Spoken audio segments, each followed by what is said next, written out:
Good morning and welcome. I'm Pat Fairless from Fairless Stampin' Flair, and I'm here today with Learning with Friends. It is Thursday, October 26th, and if you're joining me live, I'm glad you're here. If you're watching the replay, that's awesome too. I like to watch replays myself. So today I am sticking with the basics of watercoloring, but I'm going to be doing watercoloring using Stampin Write markers. And I had honestly never tried this before. And I thought, okay, I tend to color and pull out my Stampin' Blends when I want to color. And Stampin' Blends, if you don't have them, can be a little pricey to procure a lot of colors. They're $10 for a set of two, a light and a dark. And our markers are definitely much more economical, but I never really cared for coloring with them because it felt like I got streaky images. And that's why I love the blends, because I could blend different colors. Well, so I'm going to show you how to use Stampin' Write markers and be able to do some blending. So again, welcome. I'm glad you're here. Let's go ahead and flip the camera down and get started. So the stamp set I'm going to stamp with today is called In the Moment. This is a great stamp set for coloring these images. Some really nice images and a few sentiments. I am going to today do my favorite one, which is probably this gal here standing on the deck, because it tends to remind me of me standing on my deck. So we're going to stamp her and color her. And I actually did this twice, and the colors I started with, the first time, I wanted her to be bright and cheery, and I envisioned her standing in the front, like looking out over something pretty. And I thought about, what about the daisies that we have in our designer series paper? And so I envisioned putting her into a field of daisies like this. However, I'm going to show you the card I made first. And when I got this first colored and I went to put it on this paper, it really didn't look very good because the colors I had chosen didn't go with it. So let me just show you that card. This is the first one I made, and I've got sweet sorbet and crushed curry on her skirt and blouse and hat here. And when you put this with this particular paper, it's not awful, but it just really, I didn't feel like it looked that great. So I put this is Rays of Light, the stamp set on the background. It's a background stamp. And I like the color combination here much better. So I played around some more and used some different colors. And that's the one I'm going to demonstrate for you. And then she will be put on that field of daisies from the designer series paper called Fresh as a Daisy. So let's go ahead. I'm using Stays On ink. Oh, that was a good thing. Muff it.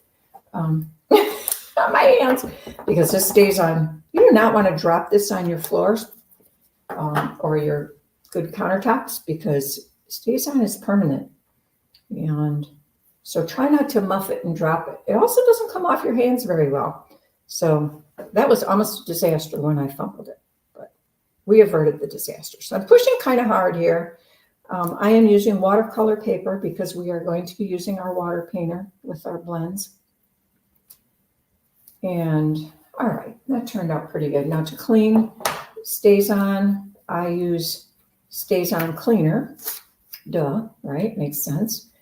Because that will take this off. If you just try to use this with regular Stampin' Mist or soapy water, it will not come off, because Stays On is impervious to water, and that's why we're using it. So, but it cleans off pretty easy with the Stays On cleaner. So I'm just going to get this cleaned up, off my block, so that I'm good to go, and put that out of my way. And we're going to color her with some different colors, a little bit more autumn shades, I would say. And the colors I have here are, I'm using basic gray and basic black for her railing. The balmy blue I'm going to use to create her background sky area, and I'm going to show you a special way to do that. I have Cajun Craze and Azure Afternoon for her outfit, Petal Pink for her skin tones, and Cherry Cobbler for a nice glass of red wine. Okay, so let's go ahead and get started. And I like to kind of start with some smaller areas first. So let's give her Cajun Craze hair. Let me just check my feed here a minute.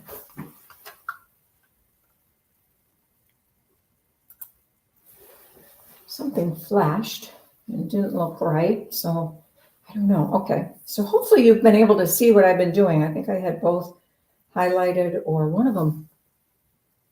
It made a flash, and then I saw I had both of them on here. So we're going to color her hair with Cajun Craze, make her a bit of a redhead, and I'm not going to color it solid. I will leave some white, and we will then take our water painter and blend this color around. And that gets rid of all that streakiness that I mentioned before. Now you do want to have a paper towel close by, squeeze out a little water to clean it so when you're changing colors. But by using your water painter and blending it together after you color with the marker, it gets rid of the streaks that we tend to normally get with Stampin' Write markers. Stampin' Write markers work great for putting ink direct to stamp. And you can stamp then in many colors at the same time. I'm just going to clean this off. I figured out where my inky fingers were coming from the other day. All right, so let's give her also a Cajun Craze skirt. Now, I'm going to add dark along the edges, and then we will blend and give her some highlights. Shadows, areas in the shadow we'll keep a little darker. And you can see I'm not coloring the whole thing, right? So now I'm going to take my water painter and just pull this into the areas I did not color. And you can see it's a little lighter. If it's still not light enough, or I want it a little lighter, I can take my water painter and clean it good, squeeze a little water, brush it, make sure it's clean. And I can go in here and even pick up color and lighten it a little bit more if that's what I want. Okay, so you just kind of keep brushing, and that's how you get your blending. So it works. You can kind of get the same effect you get with Stampin' Blends, but with these much less expensive water painters. Like I said, Stampin' Blends are $10 for a set of 2. If you get markers, we purchase them in the collections, but you can get them in brights, neutrals, regals, and subtles, and you'll get 10 of them for $35. So that's, plus you get 10 colors instead of just one color, right? So it gives you more variety. So let's go ahead, and now I'm going to give her an Azure Afternoon hat. So she's going to have a blue hat, and we're going to color just portions of this. The portions I want to be darker, I will color, and then I'll come in with my water painter and smooth it out. And if you have to get a little bit more water onto your painter because it gets a little dry and it's not blending well, just squeeze it a little bit. I also found that some markers seem to blend more than others, maybe is a good way to put it. So this is your afternoon is blending a little differently than Cajun Craze. So we'll just play with it, add a little bit more here. I want the top part of her hat to be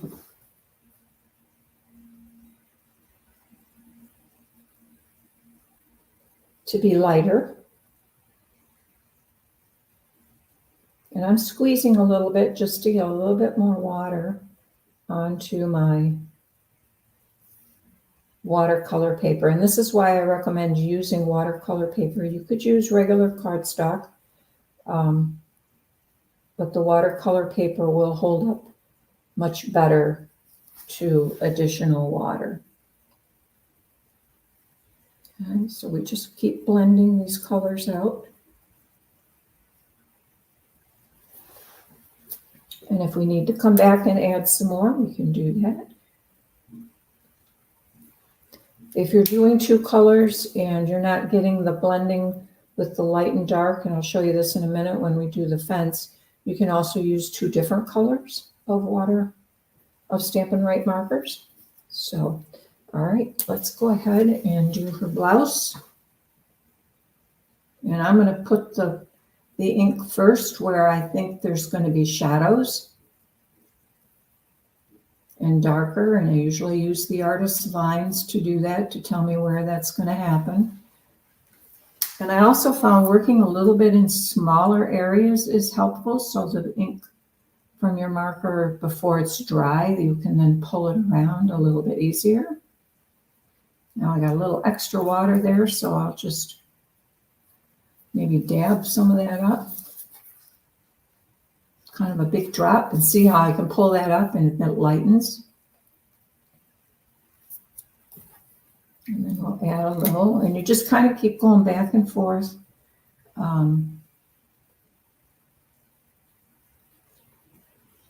To figure out where you need to add more. Or maybe where you want to lift some color away from.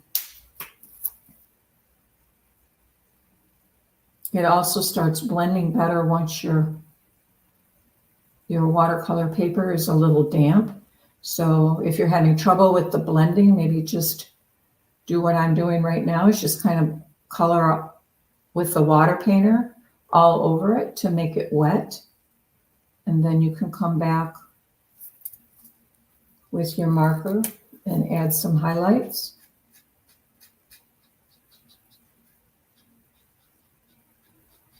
And don't be afraid to leave white spots. There's no problem with white spots. That adds some other type of highlight, right? You can see I have some highlight around her hair a little bit. But I kind of like that.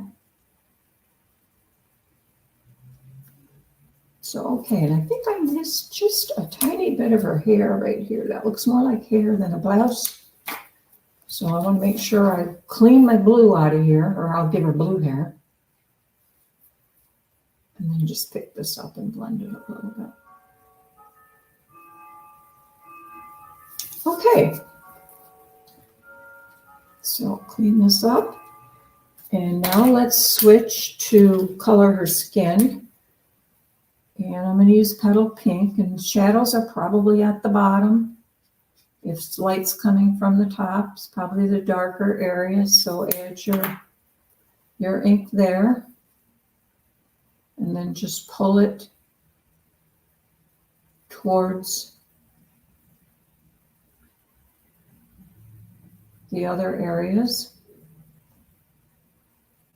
It's always easier to add some than take it away. Sometimes you'll just want to go back and dab it just a bit to just give it a little more color, depending on how your shading's doing. I think under here is going to be lack of sun, right? So,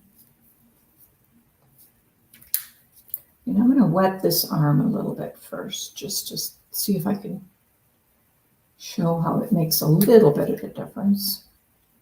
You can see it doesn't get quite as dark when I put this on here. and the ink will flow a little bit better and just blend a little bit more if your watercolor paper is wet. So I would encourage you to practice, play around, see what works best for you.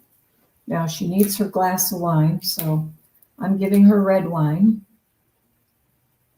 Must be cherry wine because it's made with cherry cobbler. Okay.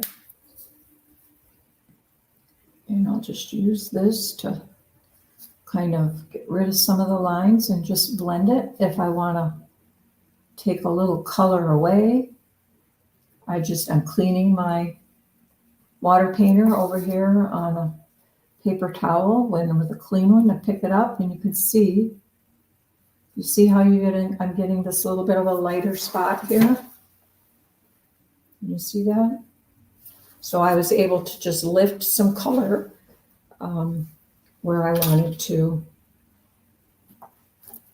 have like a little bit of a highlight. Now for the railing here, I'm going to do basic gray. And I'm just brushing a tiny bit on there, and then I'm just going to kind of pull it out and down.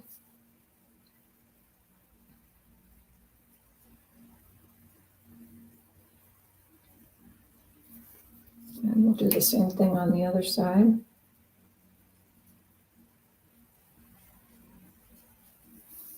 Normally when I watercolor with our regular inks, I use my pads or re-inkers and put a drop on the cover or squeeze the cover and pick up ink that way. But I found with these markers, I feel like I have a little bit better control.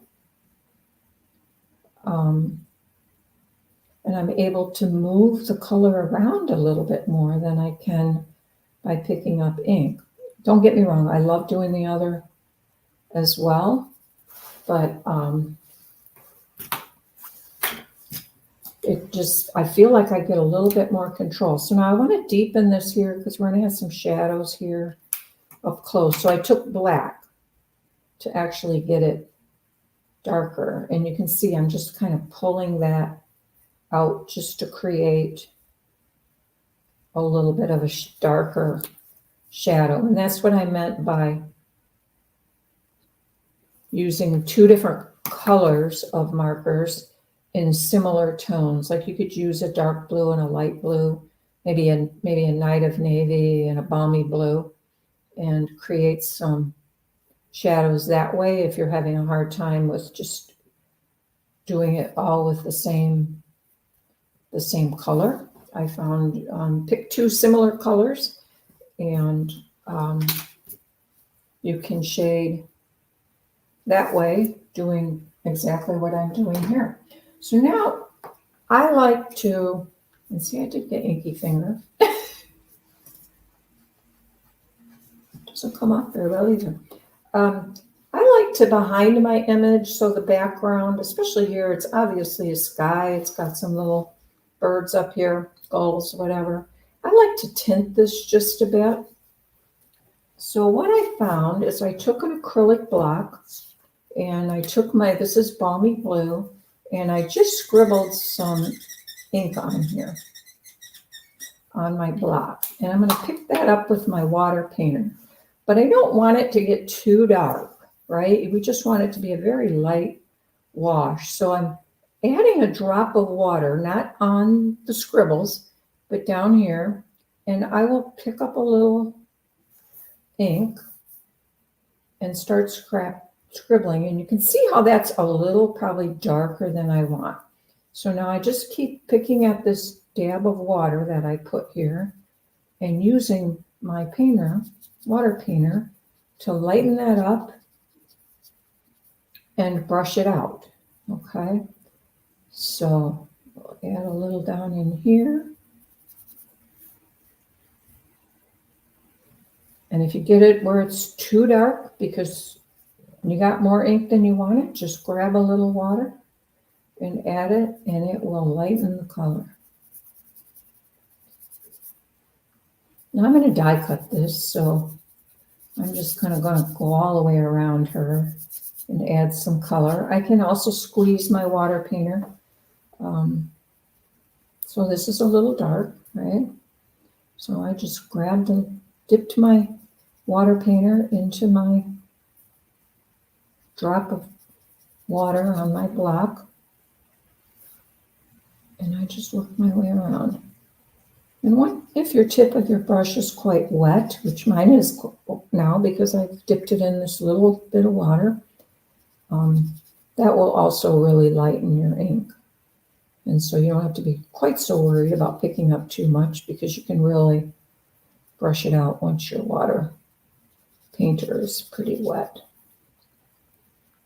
And just keep brushing it out until you got the amount of color you want. You can lighten, darken by adding more. Get a little up here on the top. And a little bit of water that's a little darker than I wanted. Some variation is good because the sky isn't always 100% solid color, right?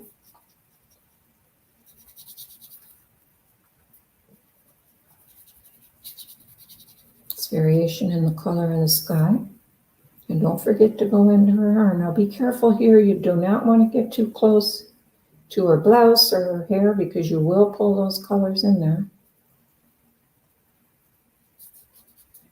Okay, and if I want to add a little bit of color in some spots, I got a hair here, it's driving me crazy.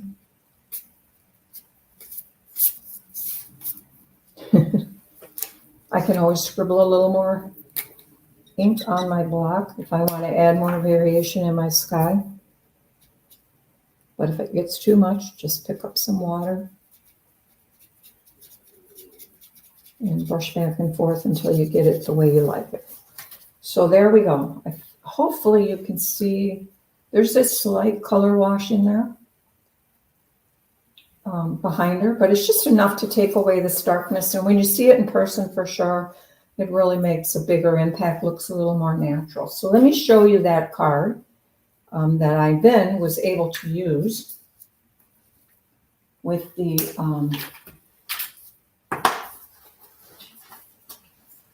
daisy paper, which is where my goal started. So here's my daisy paper. I just put a couple of strips of iridescent white ribbon behind there to give it a little sparkle, added some iridescent gems, and there is my card made with this. See, now they don't look exactly the same. The shading is a little different, and that's totally normal. On the inside, I just added a sentiment and a strip of the paper that I had and covered my flap here. So let me go ahead and bring in my two other cards that I made.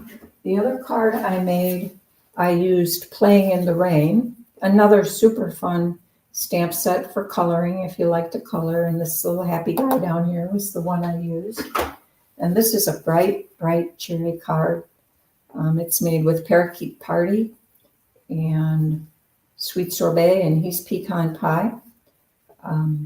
Added some little daisy embellishments. There's a light wash on the background, if you can see that. And I added some strips of DSP here, copied from the theme here. So that is card number 2. Doesn't he look happy? It's just a happy card, isn't it? So bright and cheery. And then the last card I'm going to share, I used this Fluffiest Friends stamp set. This is, again, a sneak peek. I used this last week as well, and last week we used the bear. Today I used this little hamster guy down here. I think he's a hamster. I don't know, hamster gerbil. I'm not sure what the difference is. But I wanted balloons because I wanted to make it into a birthday card. So I used him. And that is a sneak peek of a bundle that will be available November 7th as an online exclusive. And it's really fun and cute. So here's my card that I made with that. I did him 3 times in 3 different colors. And then I used the nested essential dies to cut out windows to put him in. So this is This one uses all the 22, 24 in colors for, we've got Parakeet Party, Tahitian Tide, Sweet Sorbet, and then this is Starry Skies. So, and the little hamsters here are, what colors did I use? I think I used, one was Gray Granite. I think one was Pecan Pie and Crumb Cake, and this one was Crumb Cake, I believe. So this might have been Gray Granite, and this was Crumb Cake. Can't remember for sure exactly. But I thought that turned out cute. It should make a cute card for somebody's birthday. So those are my 3 cards. I don't know, what do you think? Do you like the coloring with the Stampin' Write markers? I found it to be, first of all, coloring is always relaxing. Let me bring myself back over here. For me, coloring is always relaxing. I don't know if it brings back good memories of childhood or what it is, but I find it relaxing. And I've had a lot going on here the last 2-3 weeks with some construction activities, which is a little nerve-wracking. But I wanted to try to use something different than Stampin' Blends for coloring, because I know a lot of people, they are more pricey, and you can get a lot more of them with Stampin' Write markers. And a lot of people don't have ink refills to use the refills for your watercoloring. So Stampin' Write markers I thought were kind of a really good alternative. And I hope you liked it. I hope you found some good tips and tricks, and maybe give it a try. Practice. You'll learn as you go along what works best for you, because what works best for me may not work best for you. So I hope you try it. I hope you have a great rest of your week. And if you like this video, will you give me a thumbs up? I'd love to have you subscribe to my channel to help my channel grow. The cards that I share on Learning with Friends are many times posted also on my blog. They may not be posted today, but I post cards Monday, Wednesday, and Friday, and they may not show up until next week, but that's fearlessstampinflair.com is my blog. And I also have a Facebook business page. So that information, those links to that are all down below the video to visit those. And just keep an eye on them, because tutorials are always available on my blog for any cards I share, free tutorials. And you can get tutorials. If these cards end up there, you'll get a tutorial as well if you go take a look. So again, thank you for joining. So glad you're here, and have a great week. Bye-bye.